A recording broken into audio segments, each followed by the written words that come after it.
I do see it online. Somebody asking that I have 5,000 cedis. Can I start catfish farming? And there will be a lot of backlashes like lambasting. Then you should go and like people lambast and backlash the people a lot. I'll just smile when I see something like that. Maybe sometimes I'll just smile and then move on. If you have your tank and you have water source, I can even tell you maybe 1,000 cities can start fish farming. You don't need, so if you're able to get somebody who is willing to buy you, who is willing to supply you 50 pieces of fingerlings, that 1,000 cities will be even too much to feed them. Okay. Yes. So that statement like you need a huge amount like 50,000, 100,000 to start. No, you can start with 1,000 with let's say 500. Let's say feed bag. A feed bag is 300 cities or 350 or whatever, and then you have two. You have two. You are talking about that's like 30 kilos of feed. That one alone, if you have 50 pieces, can take them for getting to almost 6 months. So it's not always about the big numbers. Big numbers. How much do I have before I can even? So those are some of the few. Okay.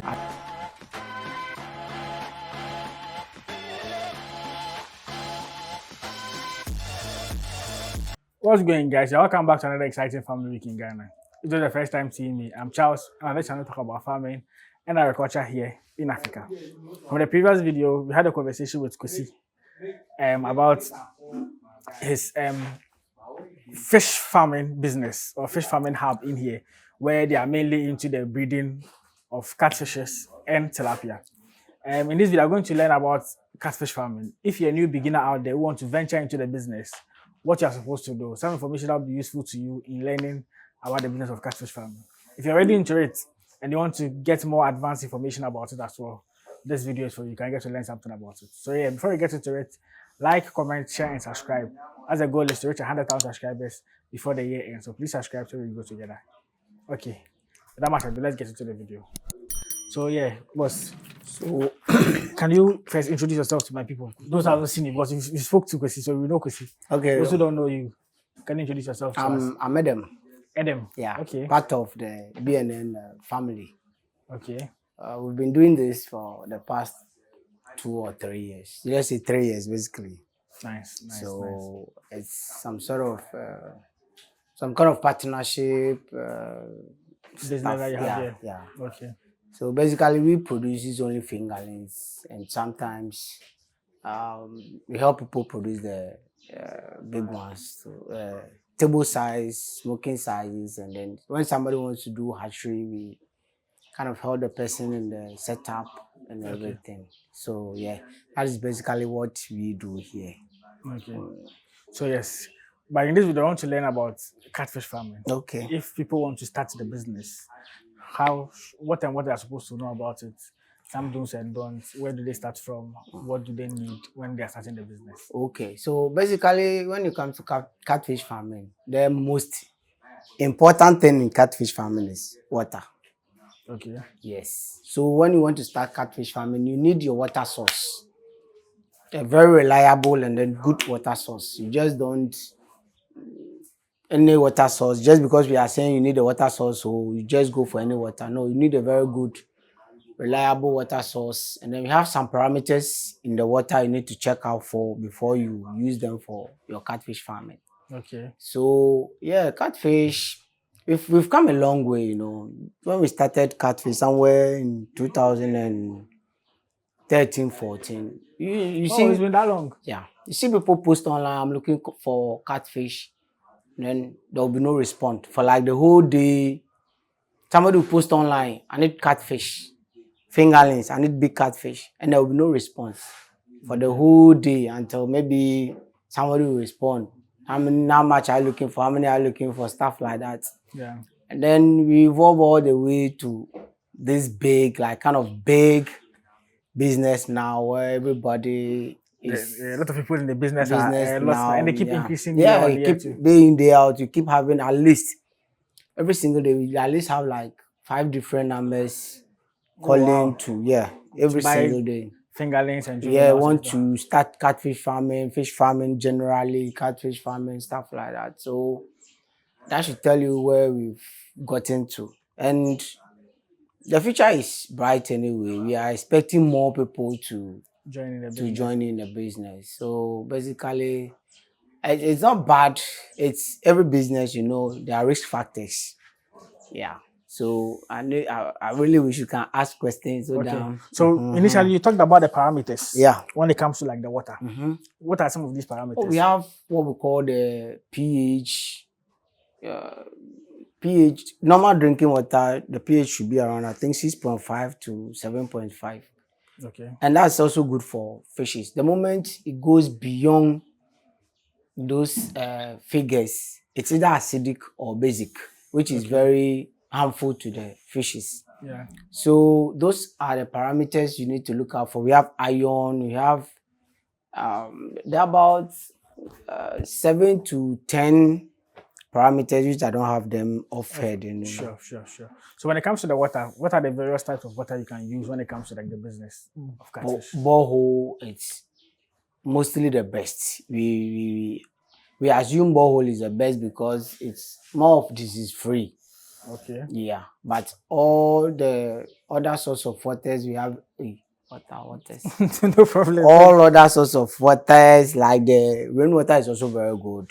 Yeah, for breeding them. Yeah, Okay. rainwater is very good, but because of the current climate change and stuff with rainwater, where we have this pH sometimes can be very high when the rainwater is. The rainwater, okay. Yeah.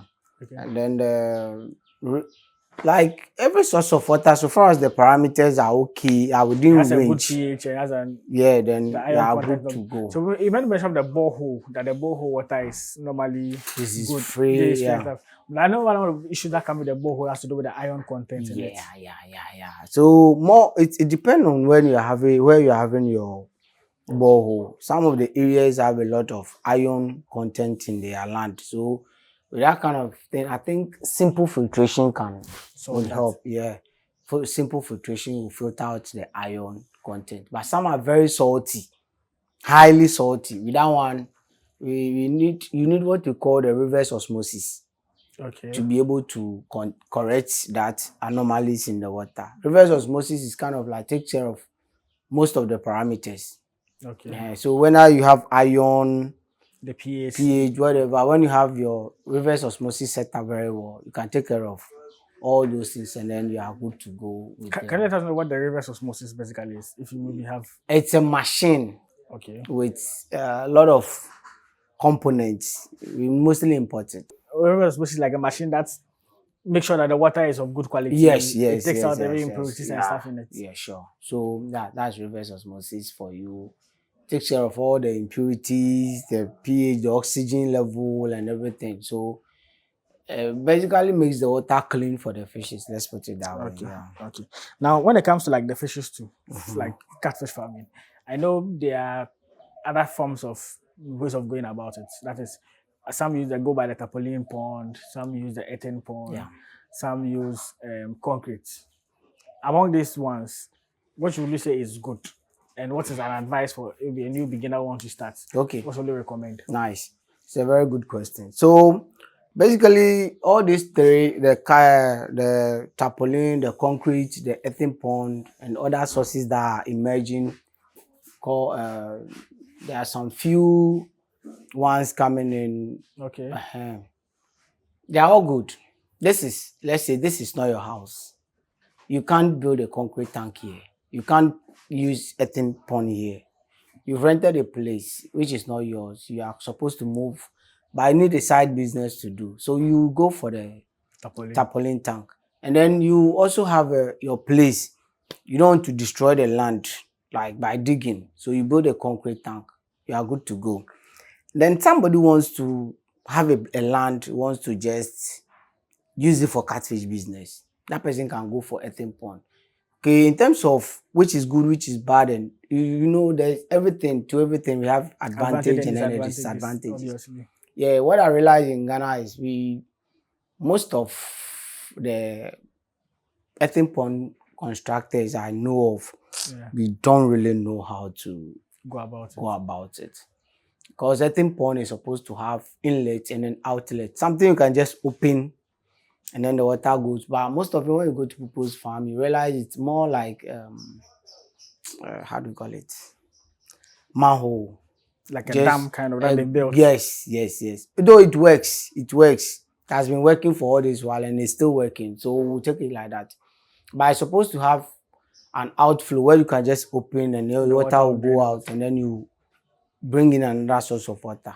So yeah, and that's one of the, I think, the best so far. It's more of natural, so it allows the fishes to grow faster. That one there. Then so it's just that when you compare the growth in earthen pond to these two, it's a bit better in earthen pond than the concrete and the tarpaulin. but nevertheless, these two are also very good when the place is not yours and then you just break it and then go away or fold it and go away. It's also very good. I wouldn't say it's bad like that. Just that this is more of a natural system to them than to these two. So I would say they are all very good. Yeah. Yeah, but in your opinion, at least the earthen pond would be. In my opinion, earthen pond is. I think when I spoke with Christy, you also of that view that especially when you are breeding them and like you are moving them into the various stages, you have to have like an earthen pond where you put them in. It helps them to grow faster. It helps with their growth and stuff. Yes. So yeah,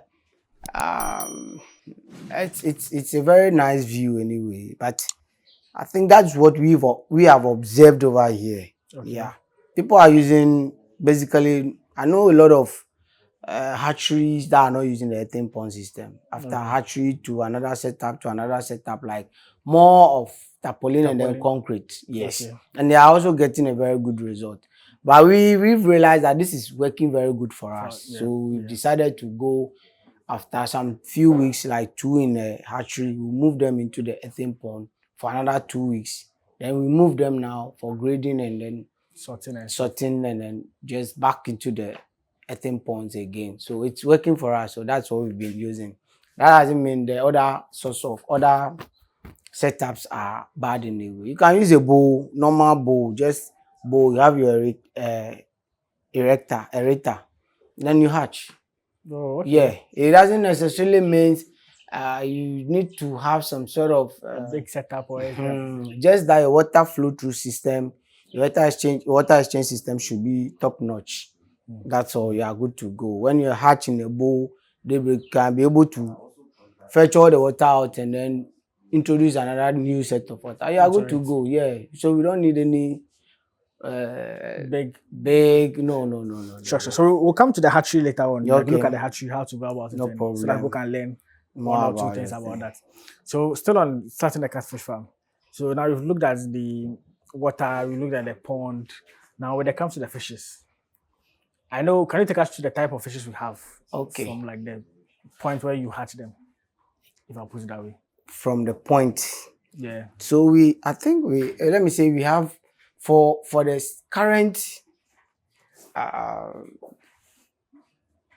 currently, yeah, I would say we have 3 types of fishes in the system now. Okay. So let's say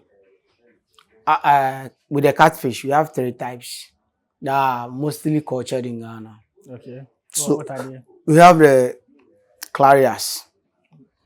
Then we have heterobranchus. Okay. Then we have inbreed, like breed between the two. The clarias and the heterobranchus. So what happened is the clarias grew faster within the first 6 months. And then the heterobranchus grow a bit faster after, like from 4 months going, you start seeing them become big. Yes. So what we breeders try doing is, okay, if this is the case, let's combine the two because the hetero is more meaty, more like a lot of meat than the clarias. Clarias is more longer and slender, and then the heterobranchus is more like meaty, bigger. So we try to combine the two so that the hybrid will take the best property. From the two. So makes sense. Yeah, so that's what these 3 types of fish that are in the system now. So we have the clarias, the hetero, and then the hybrid. So with your target, somebody will start like, let me start rearing from January. Then by December, which is the Christmas season, I harvest. That person can go for either the heterobranchus or the hybrid. Okay. Yes. And then somebody will be like, no, let me start within the next 4 months, 5 months, 6 months, I should harvest. That person can go for the clarias. Yeah. So this, and then should we talk about, and then we have tilapia to the, Yeah, look at tilapia too, yes. yeah, tilapia. You know, Ghana, we've developed a very high appetite taste for tilapia Yeah, at least than the catfish. More people prefer the tilapia than the catfish. Yeah. And I think we need to thank our brothers from Nigeria for like kind of introducing the catfish. We have catfish already, but we were not more like into it until our brothers started like venturing into the business. Yes, that is where we also developed that kind of yeah, because I know catfish farming, like most of the large scale is in Nigeria. Yeah. So we are also catching up with them in a way, though they are, when you look at their population, you can't match up. But I feel so it has to do with consumption. Yeah. Nigeria, most of them, even with their pepper soup and their stuff, they use like this catfish to do in most of their dishes. Yeah. Yes, they don't eat tilapia that much as compared to us. Like we eat tilapia more than the catfish. Yeah. They eat catfish more than the tilapia. Yeah. So it's like, yes, obviously they have to produce more at their end as compared to us. But as I said, their numbers and their population too, in terms of the production wise too, would differ. We still have some long way to go because we have this traditional system. Like some people with traditional catfishes are against our tradition. Okay. Yeah. Then some people still believe catfish, because of the mad fish kind of idea, is still gotten from like kind of dirty waters, gutters, and stuff like this. I think we need to sensitize people on that because where we've gotten to now, people are rearing fish in a very clean environment. It's no more like you going to just the water behind us and then catching some catfish and then go and sell to people. No, we've moved away from that system for like almost 5 years ago. Yeah. We are now growing catfishes in clean environment. So I think maybe we need some stakeholders to come in and then sensitize the Ghanaian population on the current system we are using now. Instead of that, will increase the way we eat catfish in Ghana here. Yeah, and help with more sales too. Sure. To compete with the tilapia. Yeah. Even though we are, when you look at, I think, Ghana Chamber of Commerce, they used to produce some data in terms of almost every day in terms of consumption, sales. I think it's matching up with tilapia. Yeah. Oh, wow. Yeah. Okay. Even there is this projection that within the next 3 years it will overtake tilapia. Yeah. Interesting. Yeah. I think there's more. The entry into the business is more. Oh, sure. There, because of where you can just sit and then do catfish.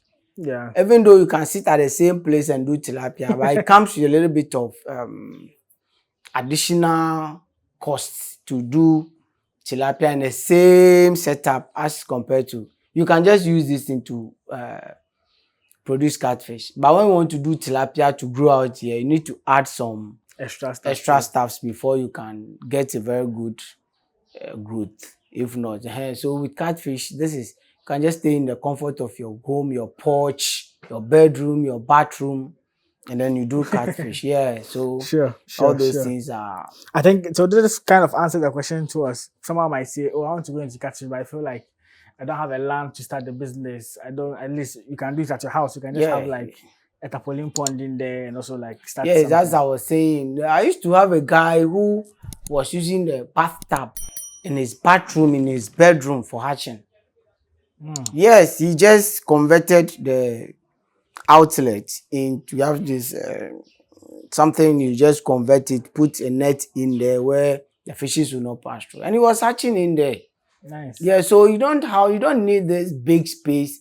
Unlike you need just a few, just some small space, and then you are into business. So even in a, as I was saying, in a bowl, you can You hatch in can a go about bowl. it. You can go about. So that when you go to even some places, somebody just put blocks 1, 2, 3, 4, and then mount it a bit, and then this thing, this tarpaulin itself, buy it, Terminate. and then just lined the place like that, and then pour water in, and then he's growing fish. So you don't need any big setup like the way it used to be online. People will tell you, but you need a little bit training.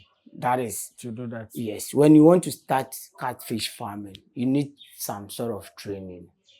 I think that is where we are lacking in the industry in Ghana here. People think when you watch videos online, You can get it everything. helps anyway. You get an idea, though, but you need at least some sort of physical training, or speak to an expert who has been in the industry for a very long time. You need to speak to them, take advices from them before you venture into the industry, because we've seen people,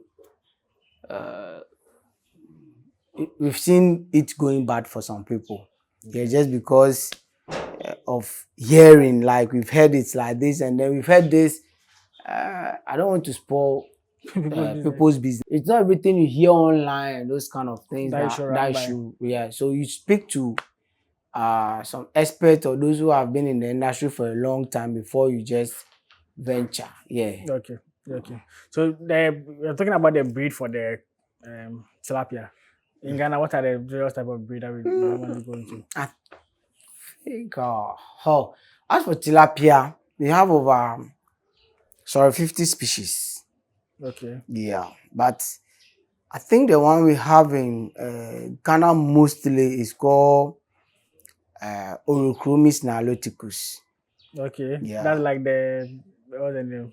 ON. I don't know, people shorten it by ON. Okay. But we do have a bit of variation when it comes to the breed.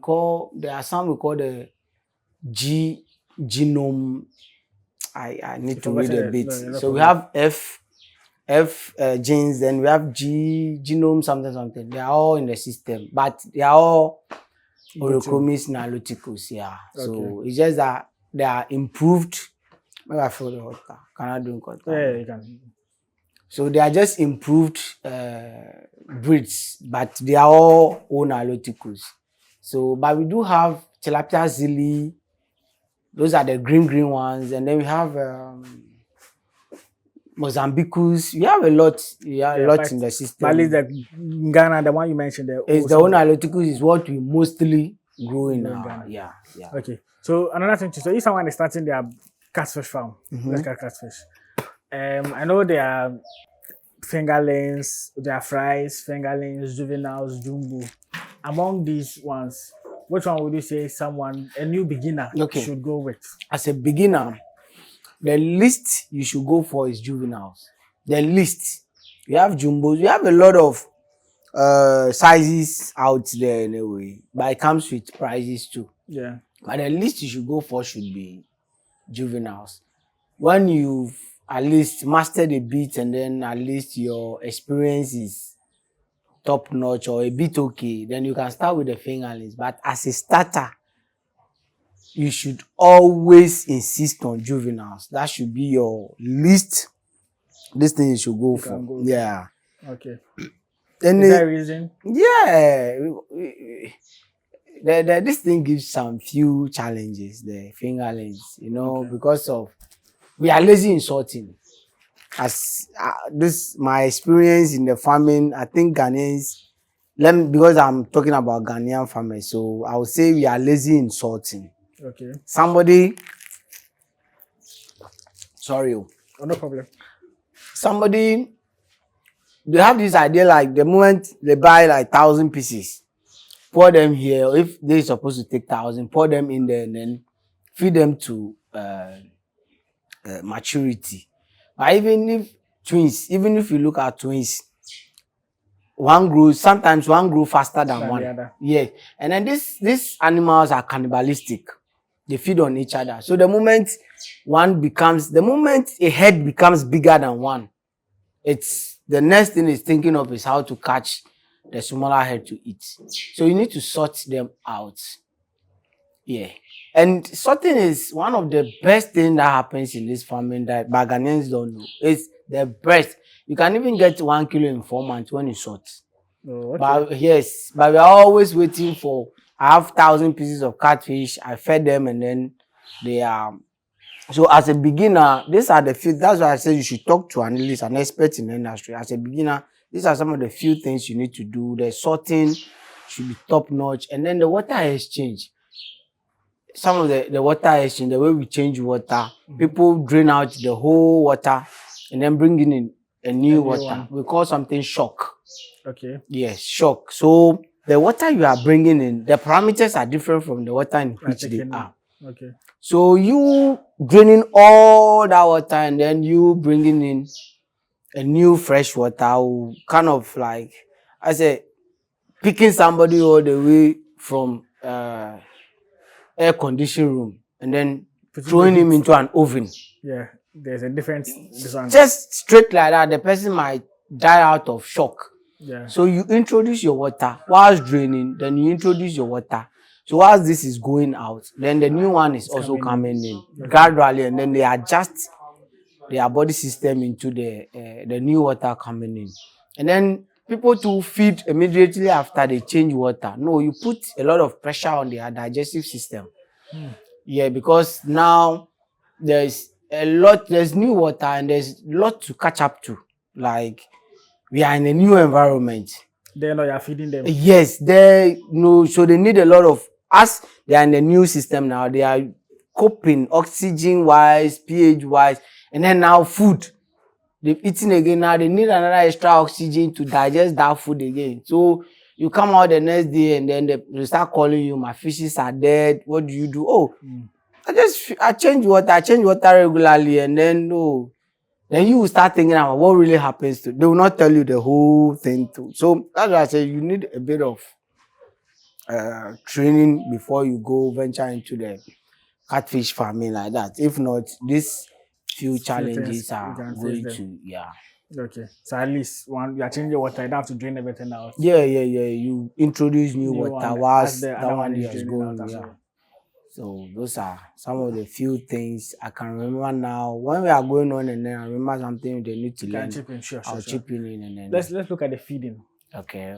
So with the feed, I know there are different types of feed in the system. And I also know that when they come, every stage and the type of feed you give them, as in the size wise. Can you take us through can you recommend the best type of feed that you guys think that is best to be used? And also the size of feed to take us through maybe at which stage and the type of feed to give them. Okay. So I label the farmers. I used to have a name for them, like an absentee farmer, an I don't care farmer, and then like catfish. The moment you bring in your fingerlings or your juveniles, you treat this. It's your business. You treat it like some. I don't know how to put it. Like you raising a baby, you giving birth, and then you raising them. Okay. You communicate with your catfish. Yes, I think that's, if anytime I speak about this to farmers, they kind of don't understand. You communicate with your fishes. When you bring in your fingerlings or your juveniles, and then you just go in there, dump the feed on them, then go away. Every day you dump the feed on them. When something is happening to them, you will never know. So you go to your pond, you kind of maybe take your time, give them the food slowly, bit by bit. When they are full, when they are satisfied, you will see it yourself that, they will start shying away from the food. You start like ignoring the food bit by bit. That should tell you they are full. So if you are a dumper, you just go in and dump them. So the moment you start treating them, feed them bit by bit, stay with them, the moment you get closer to the pond, they'll all come to you. anytime you treat them this way, you get closer to the pond, they will all come to you. It's just like you shouting on your kid every time, all the time. The moment you are in the house, then I say it's a bit like he's shivering, kind of timid because of you. So these are the few things. So I can't tell somebody to just, people have this mentality that if you have 1,000 fishes in your pond, you need about this number of bags to give them. Yes, I visited a farm yesterday and I think he used 20 bags of feed so far. As we did the calculation, he used 20 bags of feed for I don't know the quantity in there anyway, but the sizes I'm seeing are very encouraging. Okay. All the fishes are not even yet 6 months, but the least fish I saw in there is 1 kilo. Wow. But we have the mentality that your fishes are supposed to even reach 1 kilo in 6 months. But I went to the farm yesterday and I saw fishes that the least is 1 kilo and they are not even yet 6 months. Yeah, that person is, when he came here and I spoke to him this way, you have time, you communicate with your fish, you have a relationship with your fishes, and he did just that. Look at the result he's getting. So I think these are some of the few things our farmers should learn. They should be able to communicate, to have a relationship with their fish. It's your business. This is where your money is coming from. You need to treat it in a very high esteem or something like that. So these are some of the few things. The feed, we start with 2 mm. Yeah, we have some very good fish feed in the market. You know, Ale Aqua, Alpha Efico or something like Efico, Alpha Efico, Coppens, Ranan, Kujis. I will not sit here and say some of them are not. Yeah. They are all really very good feeds in the market. I will not. Just that sometimes some people complain that when I feed this, the water becomes bad very early. Sometimes when I feed this, some those petty complaints coming. But I know people who watch will try to listen to maybe the chastise we will give to some of the feeds. The people do that all the time, but honestly, they are all very good, depending on how you use. That is why I say all depends on the relationship you have with your fish. So all are very good. We have just that some are more expensive, and then there's something which I don't want us to talk about. We call it FCR. The feed conversion ratio or rate. Feed conversion ratio. Okay. Yeah. Just that some of the feed, the lower the FCR, the higher your profit. Okay. That's it. So the higher the FCR, the lower your profit. Yeah. So some of the feeds in the market do have a very good FCR. Yes. That one, it's a fact. Yeah. Can you name some of them? Those that have a good FCR. Those with a very good FCR, like Coppens, like Ale Aqua, like Alpha, Scretins, they do have a very good FCR. Then the Ranan, the Kujis do have good FCRs too. But just that those ones, when you don't take your time with your feeding, even with the ones I've mentioned that they are very good FCR, when you mess up with your feeding regime, you mess everything up. Okay. Yes, so all this FCR stuff I'm even talking about still come down to the way you feed your fishes. So just that those ones do give very nice results, yes. Okay. And is it also advisable to feed your fishes with only one type of feed, or you can mix some of them? Okay. So yeah, that's a very nice question. We have combinations. So I would say it's not a bad idea to mix your feeds. Yeah. Because we have each feed have their compositions, like whatever they use in preparing their feed. So there's likelihood that what you are using, I might not use that. Okay. But maybe my fishes need more of what you are using than what I am using. So it's not a bad idea to mixed feed. But sometimes too, it can cause harm too. When the fishes get used to maybe one type of feed and then you introduce the other feed, they will not eat, or maybe something can happen to them likely. But it's not something I can confidently say it's not a bad thing. You can do that. But then changing feed from one feed to the other. Yeah, there's another thing that I realize most of our people don't do very well. It's like somebody is using kujis. Let me use kujis as an example. Okay. And then somebody also say, oh, Ranan is very good, or Ali Aqua is very good, or the Coppens is very good. So he moves straight from kujis to Coppens. It's also, I've not seen any problem with it so far, but it's not the best. Yes, if you are not in fish farming, when they said it's not good, when the experts are saying it's not good, but you are not seeing any problem with it, one day you yes, yeah, you see the problem. It's something we all ignore, and one day it happens to you, and then you say, I had known I wouldn't have been doing this. So what you do is, when you want to switch from feed, you mix them. From, like, let's say you are moving from feed A to feed B, because maybe feed B is more cheaper than feed A.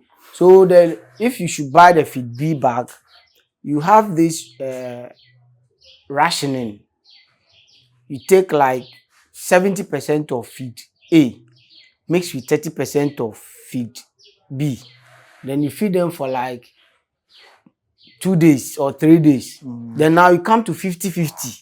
Okay. Feed them for another maybe 2 days. Then you come to 70 of feed B, 30 of A. Feed them for another day. Then from now, at least from what they are eating now, they feel the taste of feed B, more 30%, 50%, 70. So now they know how feed B tastes. So they can go to so you can now switch to the feed B now. But people just change from feed A to B and later just call like you that. My fishes don't like feed B. Yeah, so these are some of the few things we should take care of whilst doing this. Okay. And the feed sizes too. I know as they grow, you change the feed size. Can you take us through from like juveniles to like the... Okay, so most often the feed sizes though, okay, let me talk to the farmers. Okay. So we have from there are 1 mm, 2 mm, 3, 4, I don't know 5, but there's 6. Okay. I've not seen 7. There is 8. There is 9. Yeah. So this when you say from 1 mm to 4 mm are mostly growers. Okay. They have a high percentage of protein, like nutrients that are supposed to grow the fishes. Okay. That is from 1 mm, 2 mm, 3 mm, 4 mm. They have high nutritious values or something like that. So they grow the fishes very well. Yes. And then the 6, 8, 9 are called are for weight gaining. So they contain more of carbohydrates than the other food components. Yeah. So you can see a fish. You can all say, oh, this fish is 1 kilo. You put it on a scale and it will be 800 grams. Okay. Yes. And they'll be like, no, there's something wrong with your scale, stuff like that. No. It's just because you think because 4 mm is more nutritious, so you keep feeding 4 mm, 4 mm, 4 mm. No. You switch to those feeds that give weight now as a farmer. When it comes to the 0.1, 0.2 feed types, it's mostly for the hatchery operators. So at least when you should buy fingerlings, you start from 1 mm. Okay. 1 mm. Those that go for the fingerlings, you start for 1 mm. But if you should go for the juveniles, It depends though. People can have any fish and tell you juveniles and stuff like that. But we do have, we should have weight and length for those, Okay, it's like the measurements yeah, and the actual measurements, and calculations then for for them. those this thing. So you should take care of the feed we have. So those, as I mentioned, the 4 should be for weight growth. Then the 6, 8, 9 for weight gain. Then you are good to go. Okay, okay.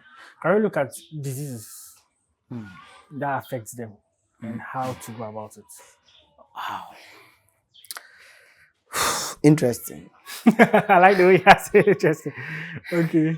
So yeah, we have this is fish farming, and even as a human being, you can't do away with diseases.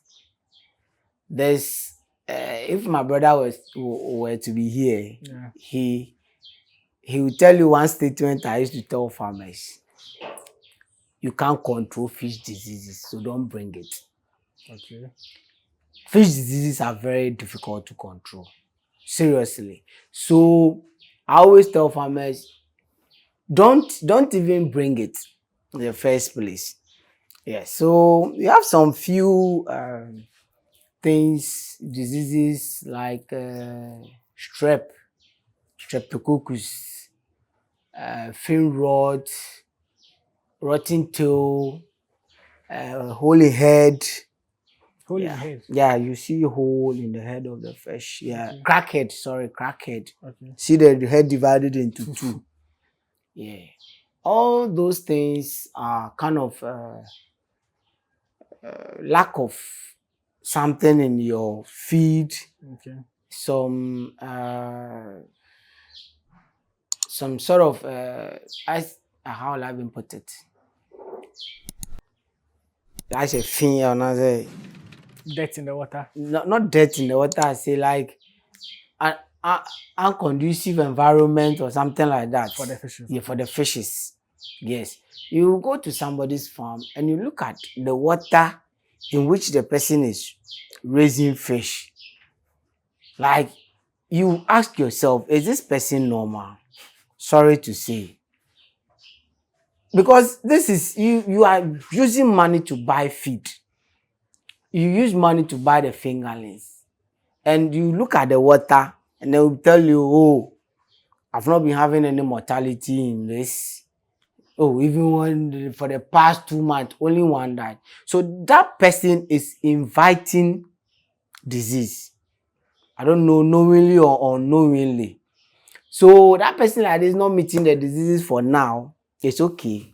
But the day that person will get the disease, as I was saying, then there will be a disaster. Okay. So you don't invite the disease in the first place. Make sure your environment, your growing medium is very clean. But there are these diseases, some do happen. So we have so as I was saying, we have this few I mentioned, the strep, the crackhead, the fin rot, rotten tail and stuff like that. We use, and then bacteria, fungal infections, we use more like salt solution for most of the skin infections. And then sometimes when some of these diseases are telling you there's something wrong with your feed, like the crackhead is more like lack of calcium. Okay. Yes. So with that, you need to add a bit of calcium into your feed. And then I think, though, for those watching, the advice I can give, they should normalize using antibiotics. Even though it's a bit controversial statement I just made though. Yes. Okay. But it's not like normalize using antibiotics so like every day. No. Once in every 2 months, you can mix antibiotics with your water feed or water or the feed and give it to them, so that at least you are preventing some diseases that might occur. And then vitamin C should also be normalized. Using vitamin C isn't that bad. It gives them boosts their immune system, and then gives them the urge to eat more. So this then your water should always be neat. The water. You don't just because I'm doing fish, somebody coming from my uncle from Nungwa. Sorry to Nungwa fellas. It's not like so my uncle coming from Nungwa. Oh, come, I'm doing fish. My uncle come, putting his hand into the water. You don't know where your uncle is has Gone passed to, through yeah. before coming to you. My sister from, and then like the same maybe basket. At the basket you saw. So somebody is doing fish farming. He doesn't even have a scoop net. He's using this dish basket to so after that the dish basket is in his kitchen or wherever, and then dirty things are in there. When they need to scoop fish, they just pack out the dirty things They or just go and the pick it and just put it in packets. the So water. you are inviting You might be inviting disease. diseases. So this petty things, like somebody, there's one dead fish and it's in the middle of the tank. So somebody just fold his trousers, Enter. go and remove the dead fish. You don't know where that person has used that leg throughout the day just because dead fish is fish. So no, you don't do those things. You need to have your priorities right. Okay. You need to have your scoop nets, your everything right before you start, so that you don't even I don't even advise you using the same scoop net in each, even though maybe some people might think it's not plausible. Like at least have every pond in this scoop nation. Yes, so that you don't transfer whatever is happening to these people to even the next Another one. people. But sometimes these things I say them for, as I'm saying, it's something. It's a best practice, but at Yes, least- yeah, we ignore them. I get you. Yeah, people buy fingerling straight from farm and then straight into their pond. So we didn't even talk about that. No, you need a little bit of salt bath. Okay. Yes, so when you bring So good. So before you go, that was one question I wanted to ask. So normally people complain that if I buy my fishes and I transport them from one place to another, they will go all right. You see that they will start dying every day. We lose every day. Yeah. I had one experience where every day the person was losing some of the fishes. yes, okay. So like somebody like this, you transfer from that farm to your farm.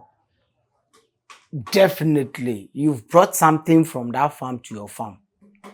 So at least normalize salt bath. You have a salt solution, not high though. We have a range, Okay. but we don't have the measurement or stuff. We have something we call PPT, parts per thousand or something like that. It should be around 5 PPT or something like that. Then you just dip your fish. So if you can even pour your fishes in a basket, you dip them into the salt solution for like 5 minutes.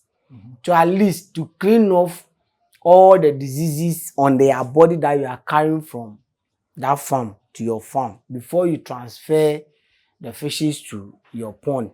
And then some people also have this mentality that catfish is strong.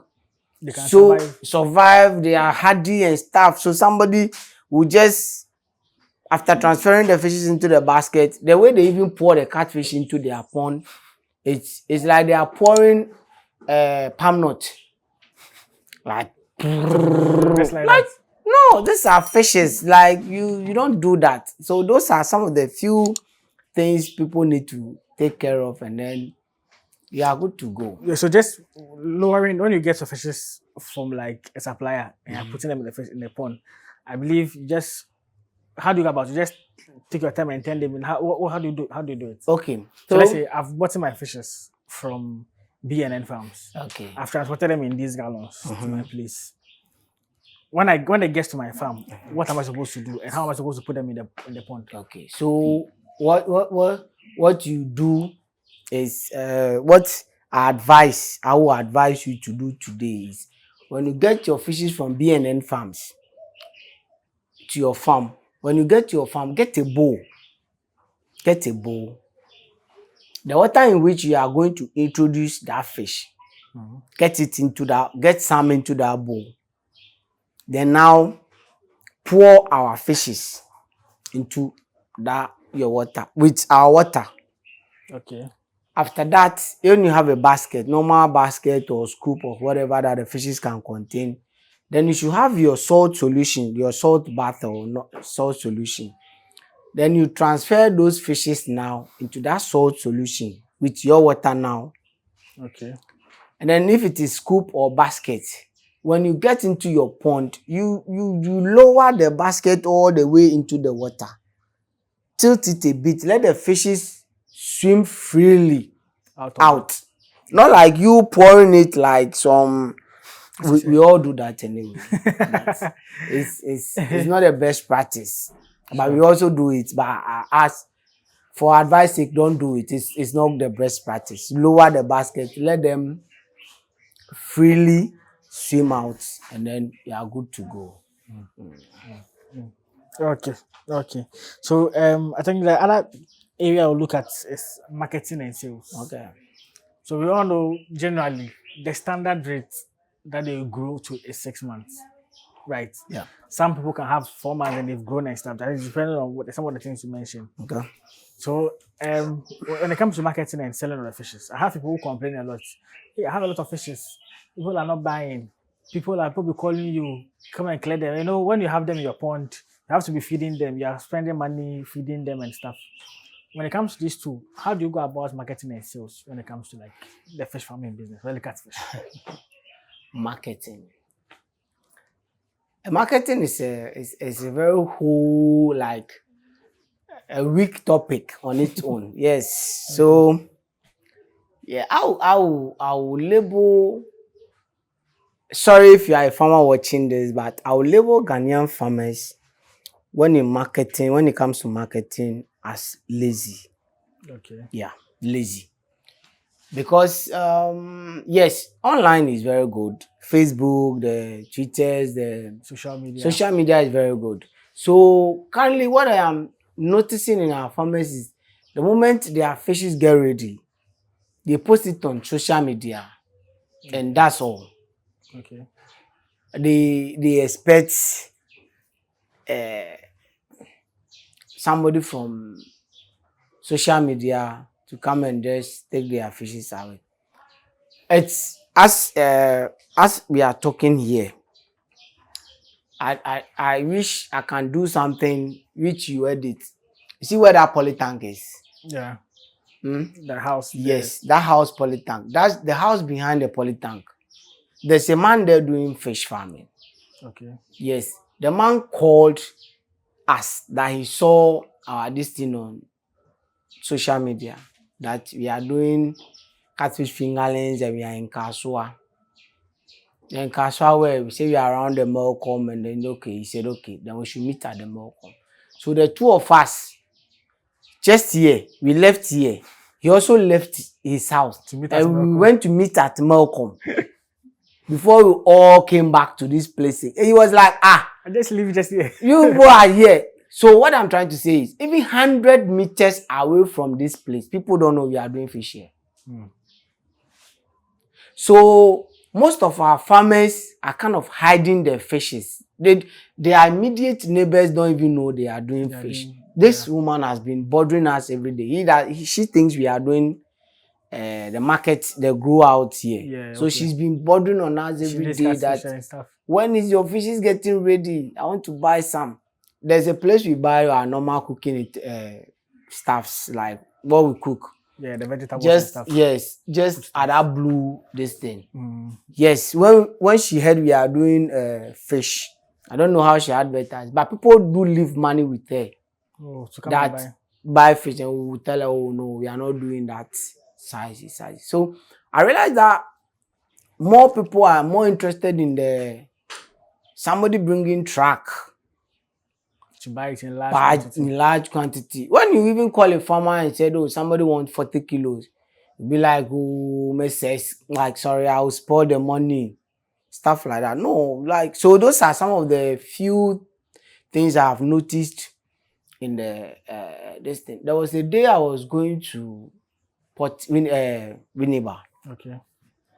Then along the road, I saw this IBC tank with water. For those who don't know IBC tank, I mean, like, this is IBC tank. Yes. Yeah. Just for those who don't know that. Okay, sorry. This is IBC tank. So he So then there was water and fish inside, just by the roadside with his number written on a kind of printed Okay. That he sells fishes. that catfishes are for sale. Okay. And then immediately I saw that and I was so happy that no, this is a serious farmer. So I called his number and just to commend him. Like I was really happy at least he has That's a encouraged good him. marketing strategy. Strategy, I like that because I talked about, I don't know, I talked about marketing some time ago. I didn't know, and I mentioned that people can even just your normal junction where people are like to depart to their various home. You can just put maybe something IBC tank over there, fill it with water. Just put one fish inside there. Write your number on it. Fishes for sale. You see that you will see people calling you bit by bit. And then I think the man said he did 1,000 pieces. So I was like, oh, how is so we talked, how is it going? And he was like, oh, it's moving bit by bit. I think 2 weeks time and I called him and I was like, oh, somebody called me and needed 40 kilos. So I called the man again. I was like, oh, he said it was finished. Oh, okay. You see, so some of the innovative ideas, I think we lack them as a Ghanaian farmers to sell our fishes. I used to sell somewhere last year when things were a bit rocky. I was selling big fishes, and the market, the big matured one. So what I used to do is there's a woman who sells vegetables, cooking stuff. Yeah. When somebody asks that I need like 2 kilos of fish, most of the women start coming to the place around 2. I will intentionally delay the person. So I have to dress the fish for the person. So I'll intentionally delay the person until it gets to 2 to 3. Then I'll move the fishes to the woman's place to dress. Okay. People will be, do you have this fish over here? Do you have fish? Do you have fish? I'll be like, yes. Yes. And then people were seeing, as I was dressing the fishes in front of the woman, and people are coming to buy their vegetables and what to go and cook. They were seeing, oh, where are you? Where do you stay? Where do you stay? And a week, I was able to sell like 100 kilos, stuff like that. So people need to have innovative ideas in selling their fish, not always finishing and then put it. We are over 30 million Ghanaians. Yeah. And when we still import fish into Ghana. Yeah. Once said it, I was like, wow. I didn't know we import fish from Nigeria. If we are importing fish to the country and still people are still not getting fishes to eat. And then people are still having fishes to sell and they are not able to sell it. Then what are they doing? There's a marketing problem. Yes. So there's a marketing challenge we have in Ghana. They should share. I'm not saying social media marketing is bad though. It's a very good. You can reach a number of people. Yes. But they should also reach out to people in their neighborhood and they should have other marketing strategies. Not necessarily every day. Sorry to mention one, my boss, Mr. Jima, in here, one of the big buyers at Domi Pillar 2. Okay. He comes with, he has his branded car with Catfish. Branded, it's just, this Kia. The tractors. The trucks, those small trucks. Okay, he branded like the pickup, the back. Yes, right? He branded the whole truck Catfish. Okay. So I asked him, he said, if the car should move out, he has at least not less than 5 people calling for fishes. Because at least they see it around. Yes. So even this 1 kilo, 2 kilo things that people think maybe it's not worth it. It's kind of, they say, little drop of water makes a mighty ocean. So those few things we are discussing here. I get you. Because honestly, the part you're talking about people in your neighborhood who doesn't even know you do fish, someone that is very true. Most people just focus on the social media advertisements. They don't even tell people around them. Your own neighbors can be your market. Exactly. They can sell to them. So you see, as I was saying, this is just, it's not even up to 100 meters. Yeah, and we didn't even know each other. So we have to go and meet at Malcolm before we brought him here. And it was like, so we even used the main gate to enter here, the front gate. And we used the back gate to go to his house. And we're like, he's just here. And we went to do the setup for him. And then he's now growing. So now when somebody comes out, those who knows around that we are doing fish, when they come around, we just direct him Send it, to they can buy that his place. fishes. So yes, as I was saying, so your junction where people normally alight and then go home and various depart to their various home. You can have this small tank over there with fish in your numbers. They should try it out and see the results.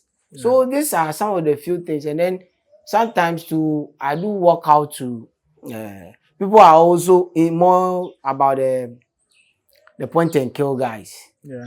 Yes, so point and kill guys you are seeing like that, they have a lot of people contacting them every day that They want their fishes. my Then they come fishes and buy. are ready, come and buy. So you like this, there are other when you go to this, there are Nigerian how do we call it?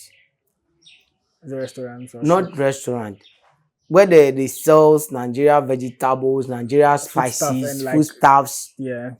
Those people are even higher target. You contact Yeah, those Nigerians people. consume a Yes, lot, so you can you contact those people. You even print a little bit of cards that you can paste on their post on their walls or their doors to advertise your this thing. Nigerians, when you, the one at Kaswawa here, anytime I go there, I see a lot of Nigerians coming to park their car to go and buy their spices, their vegetables too. So that is the same way you should post your fish over there. There's likelihood of you getting a market. So there's at least as for the market there's a broad spectrum yes, about it's it. just that we are not interested in that hard work part. We are more interested in we are done, we put it on social media and then we expect results. What I'm saying is very true. Very true. When it comes to marketing, you have to be target. Treat it as a business. You have to make sure you market it well for people. Then recently, I realized people even have like this electric. You know, now people have this billboards where they put like it shows pictures and even that people are advertising. I saw a car that's the back of the car. They have some of those things there. That it was showing ads of people. So like it's like even those who run this structural stuff car, they also use that like a means of advertisement where they advertise people's products and stuff. I was telling my brother that there's one thing I want to, sorry to you No edit problem, that no part, problem. to tell him that one thing I want to do in this thing is adverts,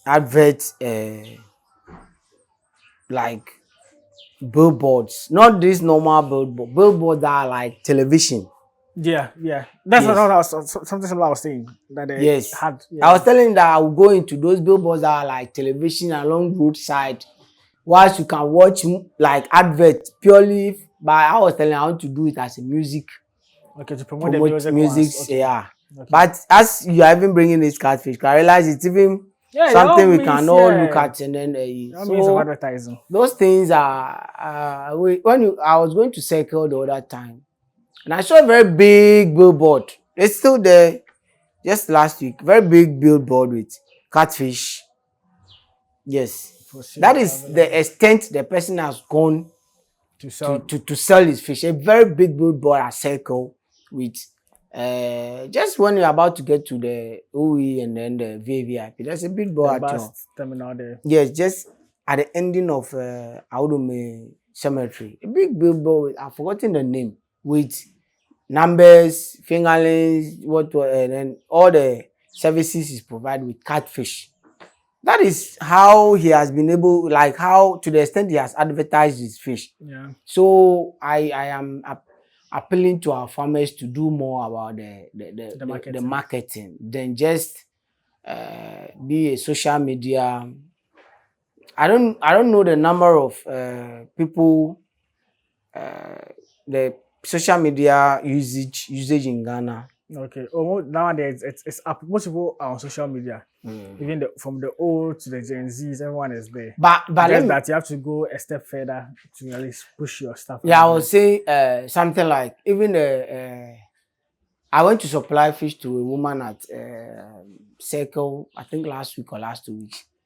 Now that woman was busy. When I went there, she was so busy, like serving customers and doing all other stuff. And I was asking myself, so would this woman sitting here get enough time to go to social media? Okay. So that was my question though. I'm not trying to Yeah, obviously, it's not everyone who will be on social media. social media. You have So to like I think target them as yes, well. those I get people your should point. also be in our consideration when we are marketing our fishes. True. Not always the social media. So we should reach out. There was this time I had a client. I was on motor. We were two, me, my brother, and then the motor rider. On the motor going somewhere, and then this man crossed us. He's from I think Germany or US also. He crossed, and then the Okada guy stepped on the brake immediately, and then he started talking. And this is what we do in Ghana, and then we die. He was just telling us his mind anyway. So when he calmed down, I was like, "Good afternoon, sir." He said, what is good about the afternoon? After causing all this thing, I was about to kill you people so that so nah, so I introduced this thing to him. That we just needed fish to supply a customer who is just waiting for us, and then we do fish farming, we do this thing, this stuff, and this stuff. He said, oh, okay. Then he said, I should alight so that my other two brothers can go. He will come and he will follow with the car and drop us. Oh, okay. So my brother and then the Okada guy left, and then I entered his car and then we came here and I explained whatever we are doing. Currently, I'm working on this project in Sawam. Oh, nice. Yeah, so it's not always like we're putting it on social media out there that we do this, we do that. We should approach people around too, so that we can sell our fishes. We eat fish. We eat fishes every day. Nobody can. Even right now with the food we are even going to prepare going to eat, it's fish. We've used fish. So we shouldn't be sitting down and saying the marketing is a problem. It's not. It's just that we are not doing enough. Yeah, you're not innovative in marketing. Yes. Okay. I think we're speaking a lot about the marketing, and it's good because this I've learned something. Like you have to go beyond the social media. Yes. It has to be targeted marketing as well. With the sales, like the catfish, which other means can you put it into? I know there is the smoked ones, aside selling to the point and kill. Is there any other approaches you can go about it as well? Interesting. I like you are bringing out a lot in me today, like that. So yeah, I've seen fish sausage. Okay. Yeah, I've eaten fish sausage. Like how did it taste? Oh, it's good. I've seen the videos online, but I've not seen one like. Oh, I have one madam at Sakumono. Okay. She prepares. She's let me say, she uses fish for most of sausage, fillet. Like she has a lot of products that she does from fish. Yes. So I think we should be looking at those aspects, like those end products of fish, not purely the sales after adding value addition should be part of our.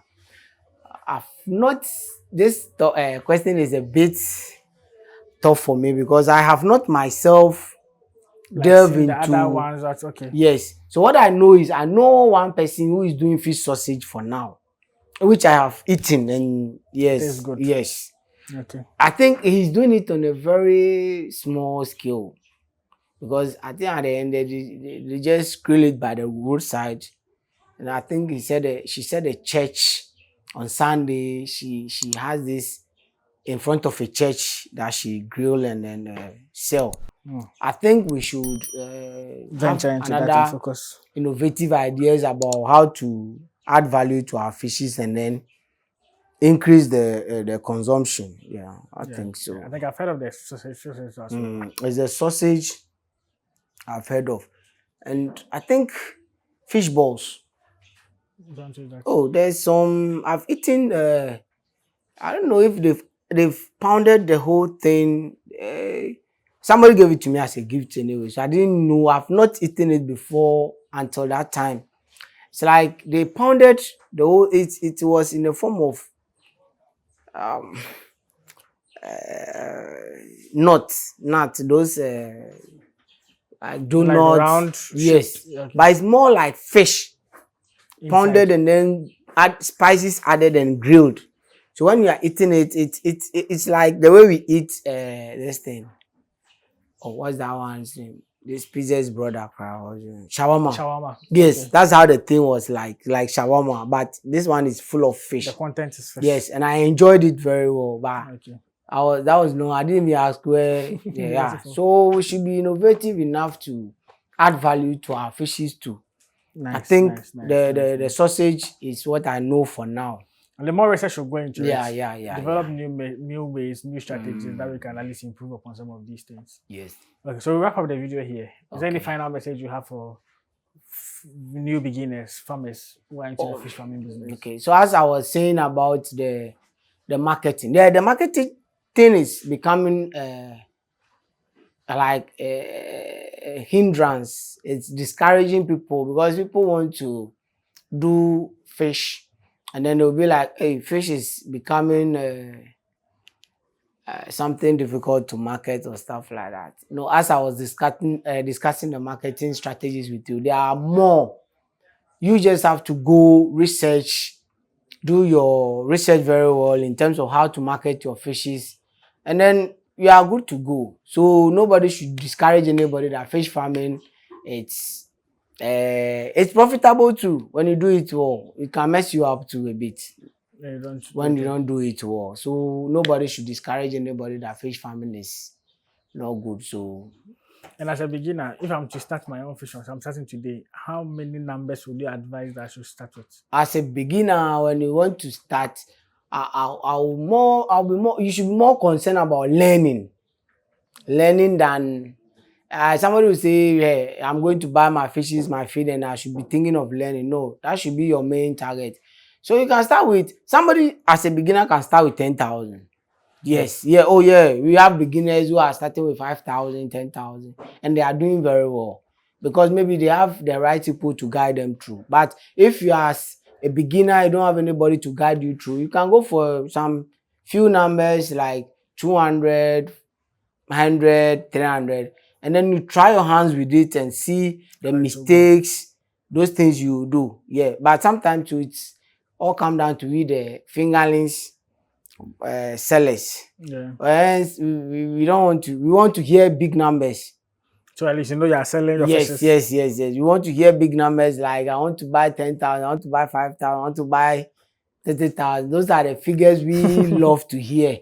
But as you farmer, the secret I'm revealing to you today, you should go for 300, 200 to learn You can with, start with, so you can learn. so that at least you can learn before you delve into the major parts. Yeah. Okay. And how much would you say roughly, if I'm starting, I can incur?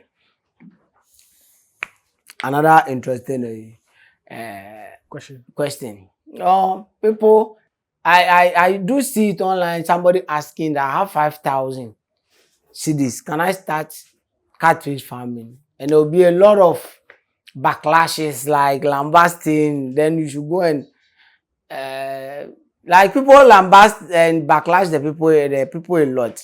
I'll just smile when I see something like that. Maybe sometimes I'll just smile and then move on. If you have your tank and you have water source, I can even tell you maybe 1,000 cities can start fish farming. You don't need, so if you are able to get somebody who is willing to buy you, who is willing to supply you 50 pieces of fingerlings, that 1,000 cities will be even too much to feed them.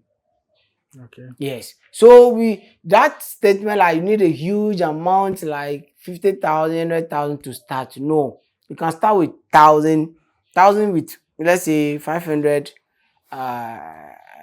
Let's say feed bag. A feed bag is 300 cities or 350 or whatever, and then you have two. You have two. You are talking about that's like 30 kilos of feed. That one alone, if you have 50 pieces, can take them for getting to almost 6 months. So it's not always about the big numbers. Big numbers. How much do I have before I can even? So those are some of the few advice I can give my. Sure. I think we'll end the video here. We've spoken a lot, touched on most of the things. But at least my takeaway will be the marketing. Okay. Try and market it well. Treat it as a business. Don't just do social media posts. Tell people around you. Let everything be like, let's be like a business they are doing. And make sure you go all out to market it all. And the complaints about I'm not getting market, I'm not getting people to buy, it should stop, it should reduce. Because there's a lot of demand out there. As I was saying, people are being importing fishes into the country, which I actually learned to do, and it's crazy. So yes, if you have your fish and not selling them, it means you're not doing something right. So just advertise all to the targeted market.